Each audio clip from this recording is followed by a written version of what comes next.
ऋग्वेद मंडल number 9 सूक्त 1 मंत्र 9 में आपको दिखाते हैं, देखिएगा। ऋग्वेद मंडल नंबर 9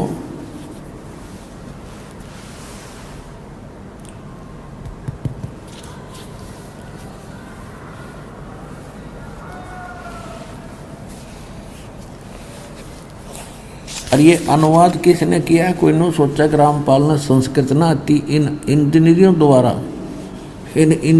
द्वारा कर रखा है ये अनुवाद आर्य समाजियों द्वारा। सर्वदेशी कार्य प्रतिनिधि सभा, महर्षि दान भवन, रामलीला मैदान, नई दिल्ली। और ये इसके अनुवादक हैं और यहाँ से ये छपी है और ये आपको दिखाते हैं।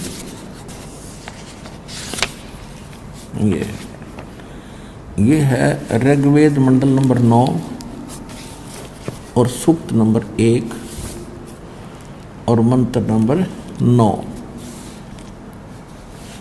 इसमें क्या किया है कि उस सोम माने सोम स्वभाव वाले श्रद्धालु पुरुष को शिशुम, अब मूल संस्कृत में देखो, अभी इमम अधन्या उत्सरणती धेन्व शिशु, ये शिशु रूप धार कर जो प्रकट होता है परमात्मा, उस समय का जिक्र है। इन्होंने यहाँ क्या गड़बड़ कर दिया कि यहाँ कर दिया सोम स्वभाव वाले पुरुष, श्रद्धालु पुरुष को, और कुमार अवस्था में सब प्रकार से अधन्या अहिंसनीय कर दिया। धेनो माने गौवे, धेनो माने गौवे, और तृप्त करती हैं। इनको ज्ञान तो था नहीं, उवा बाई वह क्या करते। अभी अधन्य का होता है, जैसे हमारी देसी भाषा में हरियाणा में क्या कहा करते, जो गाय नए दूध ना हुई हो, पशु ने जो यानी सांड ने बैल ने टच ना करी हो, गर्भ ना धारण कराया हो, उसको कहा करते या बिना धनाई है, बिना धनाई अधन्या, अधन्या। और अभी अधन्या यानी कंवारी, ये कंवारी गायें उस परमात्मा के जो शिशु रूप धारण करके प्रकट होता है, इस वेद मंत्र का ये अर्थ है।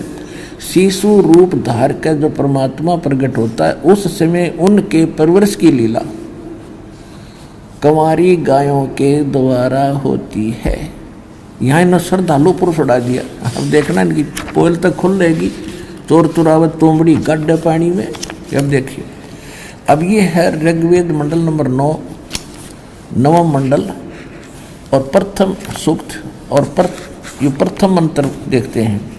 इसमें परमात्मा की महिमा चल रही है। सोम माने हे सोम स्वभाव परमात्मन, वहाँ पुरुष लिख के श्रद्धालु लिख दिया। ये एक मंत्र में है ना परमात्मा की महिमा। फिर 2 में देखो, अब 2 मंत्र में ये हे परमात्मा आप। फिर 3 मंत्र में हे परमात्मन, है परमात्मा की महिमा। और 4 मंत्र में हे परमात्मा, और 5 मंत्र में हे परमात्मा, और फिर इस 6 मंत्र में हे परमात्मा। अब यहाँ आकर याद आ गई इनके, रत रहेगी तो दानत की छुरी फेल होगी, परमात्मा की महिमा राग गए, वो ऐसे ऐसे प्रकट हो रहा है। तो इनने फिर अड़ंगा शुरू कर दिया 7वें और 8वें 9वें मंत्र में। देखो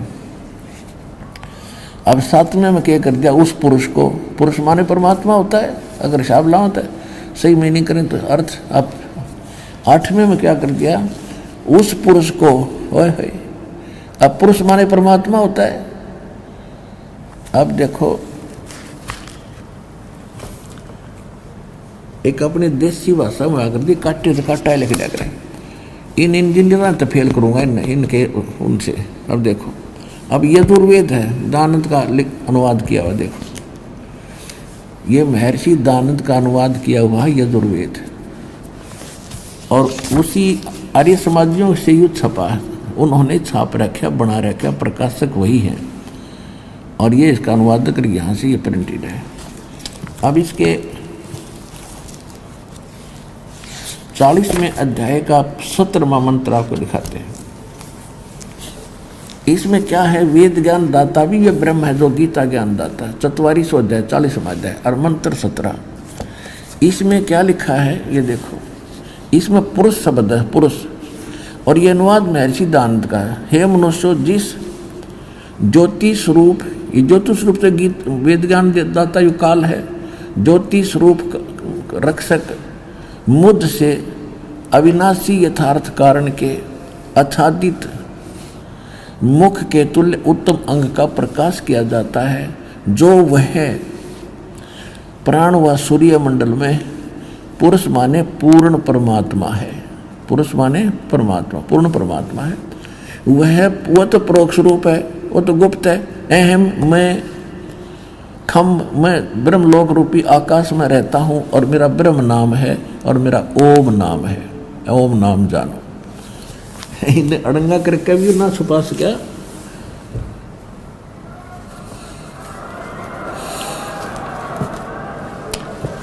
तो वहां पुरुष माने पूर्ण परमात्मा। तो यहाँ बातें हम ऋग्वेद उठा लिया, ऋग्वेद यजुर्वेद रख दिया। ये वही है जो इन्हें आर्य समाज के विद्वानों ने इसका अनुवाद कर रखा है, मैं ऋषि ने। ये वही है। अब इसके हम आपको फिर ले आते हैं। अब हम 9वें ऋग्वेद मंडल नंबर 9 सूक्त मंत्र 1 मंडल 1 का सूक्त 1 का मंत्र 8 पढ़ रहे थे। यहाँ बात अटकी थी। उस पुरुष को, उस पूर्ण परमात्मा को उग्र गतियां प्रेरणा करती हैं, यानी संसार में हाहाकार मच जाती है। उन परिस्थितियों के कारण फिर परमात्मा यहाँ स्वयं प्रकट होते हैं। उग्र गतियां प्रेरणा करती हैं और वह भासमान शरीर को, वो परमात्मा सुंदर शरीर को वह पुरुष प्राप्त होता है। ओए होए, सुंदर शरीर धारण करके वो यहाँ पर आता है। आगे देखो, ये देख लिया होगा आपने कि उस पुरुष को, उस पूर्ण परमात्मा को उग्र गतियां प्रेरणा करती हैं और भासमान शरीर को, यानी सुंदर शरीर को वह परमात्मा प्राप्त होता है। पुरुष, ये पुरुष लिखने लगे, अगुड़ पुरुष कर दें, किसी समझे ना हो। मानस मनुष्य के बारे में कह रखी होगी, मनुष्य के बारे में। अब और जिसमें 3 प्रकार से दूसरों का वारण माने कल्याण करने वाला वो मधु में शरीर मिलता है। अब यहाँ वास्तविकता इसकी ये है कि वो परमात्मा 3 प्रकार से सबका कल्याण करने के लिए, देखभाल करने के लिए 3 स्थिति है उस मालिक के शरीर की। एक रूप में तो वो ऊपर रहता है, तेजों में शरीर है, करोड़ सूर्य में राजे, करोड़ चंद्रमा से एक रोम की शोभा है। और दूसरी स्थिति में वो आता शिशु रूप धारण करके एक युग में, प्रत्येक युग में ऐसी लीला करता है और उसको निसंतान उठा ले जाते हैं और उसमें वो कुंवारी गायों से उनके दूध की उनके बालापन की परवरिश होती है। तो ये दूसरी प्रकार का जो लीला है, इसमें वेद मंत्र ऋग्वेद मंडल नंबर 9 सूक्त 1 मंत्र 9 में वो दूसरी प्रकार की लीला का वर्णन है।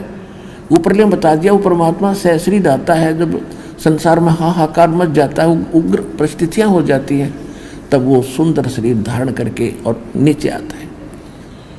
और फिर क्या होता है, उसकी परवरिश की शिशु रूप धारण करके आता है। देखो, अब ऋग्वेद मंडल नंबर 9 और सूक्त 1 मंत्र 9 को हम पढ़ेंगे। 8 पढ़ लिया हमने। उस सोम माने अमर परमात्मा को, सोम स्वभाव रूप परमात्मा को, और सोम माने परमात्मा, ये प्रथम मंत्र में खुद कर ही रहे हैं। यहाँ पुरुष श्रद्धालु पुरुष लिख दिया। उस अमर परमात्मा को जो शिशु रूप धार के आता है कुमार अवस्था में, अभी अदन्या, अभी माने पूर्ण रूप से, अदन्या माने बिना दनाई, अनटच्ड, जिसको बैल ने टच ना किया हो कभी, कंवारी, धेनव माने गौवें, शनंती माने तृप्त करती हैं, यानी उनके परवरिश की लीला कंवारी गायों से होती है। ही इज गॉड, जो शिशु रूप धारण करके आता है।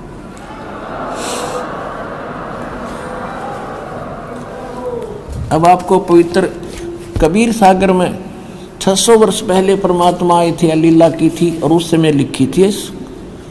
कबीर सागर में यूं ना सोचो, आज वेद में देख के लिख ली होगी, ये वेद तो दास ने 2002 में देखे, पहले शकल भी ना देखी थी इनकी।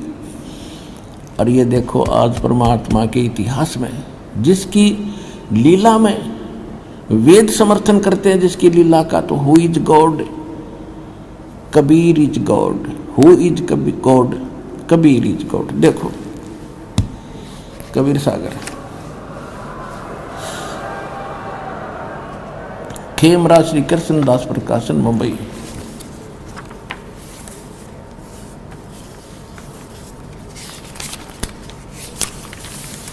ये कहाँ से छपा है? कबीर पंथी भारत पथिक स्वामी युगलानंद विहारी द्वारा परिष्कृत, और ये यहाँ से छपा है। मुद्रक है, प्रकाशक है खेमराज श्री कृष्णदास, अध्यक्ष श्री वेंकटेश्वर प्रेस, खेमराज श्री कृष्णदास मार्ग, मुंबई। ठीक, अब हम आपके इसको 74 पृष्ठ पर ले चलते हैं, थोड़ा सा दिखाएंगे। ये है ज्ञान सागर, एक खंड है कबीर सागर का, अध्याय है 74 पे।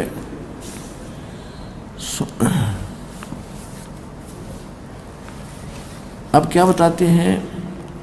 सुन जुल्हा तब मन भया आनंदा, ओए होए, कहते हैं सुन जुल्हा मन भयो आनंदा। जुल्हा ये सुनकर बड़ा खुश हुआ। जिमी चकोर पायो निश्चंदा। अब परमात्मा ने कहा था वाचा बनता पुनः मैं आयो और काल कष्ट में तोड़ मिटायो। परमात्मा ने कहा था कि मैं किसी पिछले वचनबद्ध होकर तेरे पास आया हूँ और तेरे को काल कष्ट से बचाया है मैंने। तो इस बात को सुनकर सुन जुल्हा मन भयो आनंदा, जिमी चकोर पायो दिशी चंदा। जैसे चकोर पक्षी को रात्रि में चांद दिख जा, उसकी तरफ से नजर नहीं हटती। ले सुत चले हर्ष मन कीना, पुत्र को लेकर घर आगे। अर्थासो पुन अस बोल ही दीना। अगला जन्म जब होई तुम्हारा, तुम्हें पठावे यम से न्यारा। परमात्मा ने कह दिया अगले जन्म में तेरे से मैं पार कर दूंगा। और सुत काशी को ले चले, लोग देखण ते आव, और अन्न पानी भखे नहीं, जुल्हा शोक मनाव। तब जुल्हा मन कीन तिवाना, दुल्हे ने मन में विचार किया, रामानंद सो कहा उत्पाना। रामानंद जी से जाकर इसकी जिक्र किया।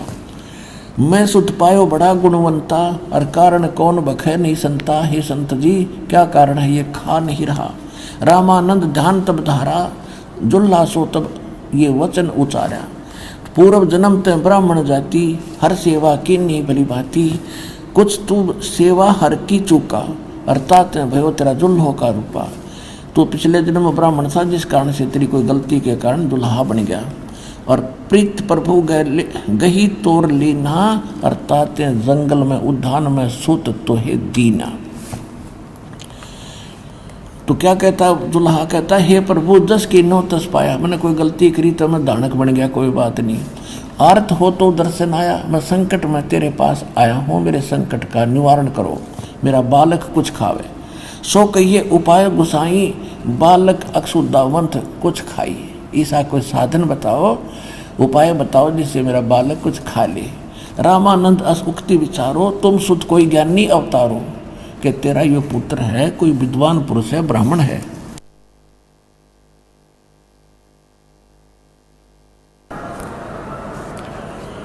अब जैसा उसको ज्ञान था वो बता रहा है। ये कहता है रामानंद अस युक्ति विचारा, तब तुम सुत कोई ज्ञानी अवतारा। और बछिया जाही बैल नहीं लागा। जिस बछिया के आज तक बैल ने टच ना कराया हो, कंवारी गायें सोले ठाड़ करो ते यागा, उसको लाकर उसके सामने खड़ी कर दो। दूध चलते ही थनते, और दूध ही दरो छिपाई, अक्षुदावंत जब हो अर्ता को देखवाई। दुल्हा एक बछिया ले आवा, और चलो दूध कोई मरम न पावा। चलो दूध दुल्हा हरसाना, और राख छिपाई कहो नहीं जाना। अब यहाँ कहते हैं दूध तब पीवत नाम कबीरा, दूध तब पीवत नाम कबीरा, और खेलत संत संग मत धीरा। अपनात्मा आदरणीय गरीब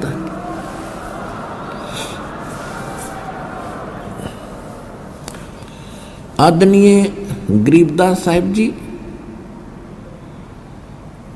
आंखों देखा मालिक के उस ज्ञान योग को, जैसे तुलसीदास जी ने रामायण को अपने शब्दों में, लाखों वर्ष पहले घटी रामायण को अपने शब्दों में, अपनी चौपाइयों में, वाणी में दोबारा चित्रार्थ कर दिया, और 100 की जो सत्य है वह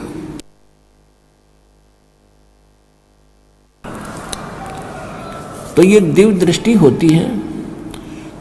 और तुलसीदास जी जैसे वेद व्यास जी ने 18 पुराण और 4 वेद और श्रीमद् भगवत गीता, ये तो श्रीमद् भगवत गीता बोली गई थी युद्ध के दौरान और लिखी उसने बाद में, और एक एक वर्ड ज्यों का तो लिख दिया, क्योंकि शब्द का नाश नहीं होता, ये न्यू के न्यू रहते हैं।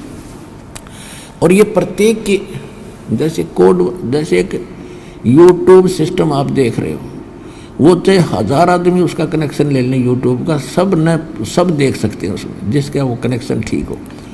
तो इसी प्रकार एक दिव्य दृष्टि होती है जो तुलसीदास के पास थी, लेकिन उसकी रेंज कम थी, और गरीबदास जी को जो दिव्य दृष्टि मिली है उसकी रेंज की क्षमता बहुत ज़्यादा, बहुत अक्षमता थी, जिस कारण से गरीबदास साहिब जी ने भी बताया है, और परमात्मा ने उसको अपनी सारी कथा बताई दी थी।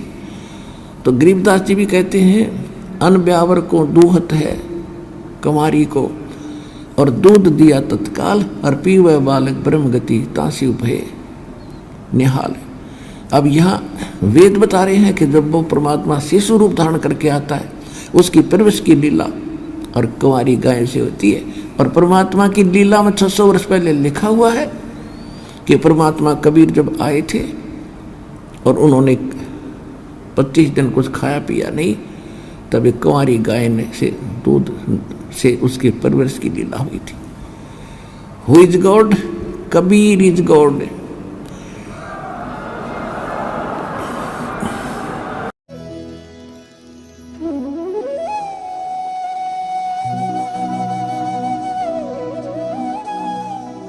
अगर आप ये वीडियो YouTube पर देख रहे हैं तो हमारे चैनल को सब्सक्राइब करें और बेल आइकन को दबाना ना भूलें। अगर आप Facebook पर ये वीडियो देख रहे हैं तो हमारे पेज को लाइक करें।